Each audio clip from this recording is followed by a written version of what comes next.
In a curious twist of historical irony and authoritarian overreach, a Russian Orthodox priest called Nikolai Savchenko was arrested in St Petersburg a few days ago, not for treasonous actions or seditious speech, but for a photograph that he posted in 2014. In this image, on the Russian social media platform VKontakte, depicted him holding a Ukrainian flag adorned with the country's trident symbol, and alongside the image he'd quoted the scripture, "You shall not go up nor fight against your brethren," 1 Kings 12:24, a message of peace, now reframed as an act of extremism. 2014, of course, was the date of the annexation of Crimea.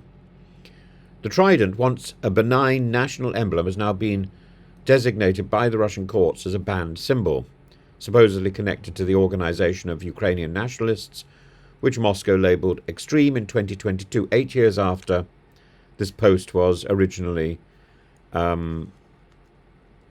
posted by the priest.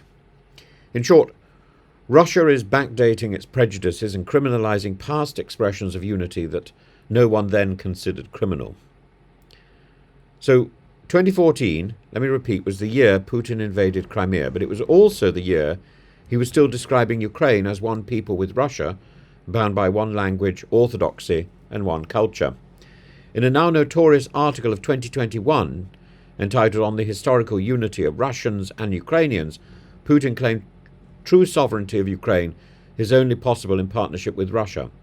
Ukrainians and Russians, he said, were one people. The trident flag in that context was not treason, it was heritage. So what changed? And why does something that was not wrong in 2014 now become a crime and a reason for an arrest? Well, quite a lot has changed. Russia's war against Ukraine has morphed into a global conflict with and an ecclesiastical crusade in March this year. The World Russian People's Council, chaired by Patriarch Kirill of the Russian Orthodox Church, the man with cufflinks the size of gold nuggets, issued a chilling decree. He declared the invasion a holy war, aimed explicitly at extinguishing Ukrainian independence and integrating all Ukraine into Russia's exclusive sphere of influence.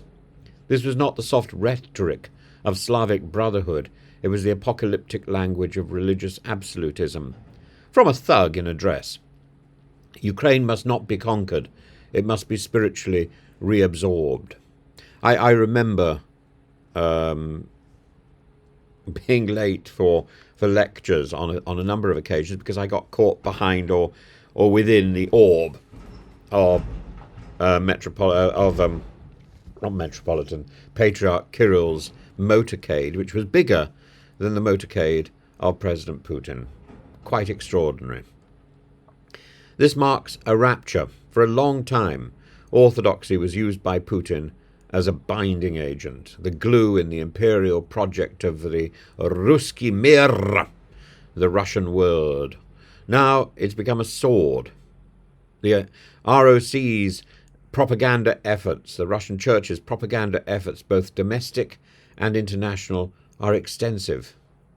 Its clergy serve as moral enforcers, television apologists, and even battlefield chaplains. Some have aided in the re-education or indoctrination of Ukrainian children, an act that earned Putin and his children's commissar an arrest warrants from the International Criminal Court.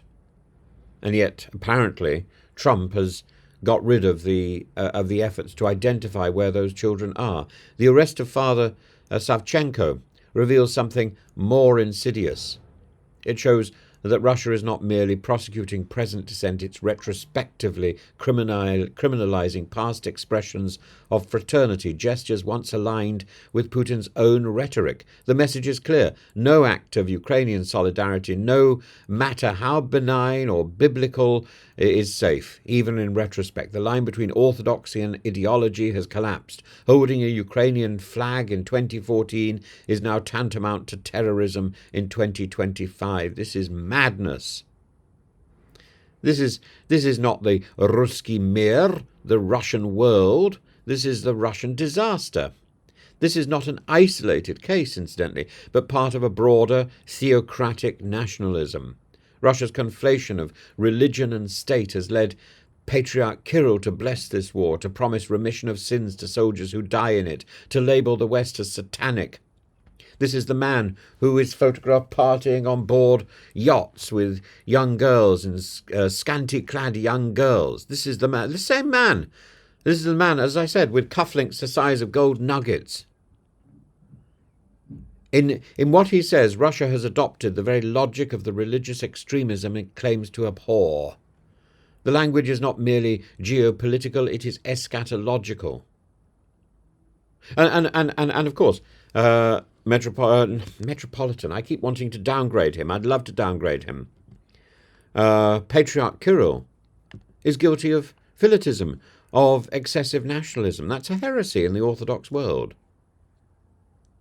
Meanwhile, in Ukraine, a counter-narrative unfolds. The Ukrainian state passed a law banning the Moscow-affiliated Ukrainian Orthodox Church, accusing it of being a fifth column for Russia.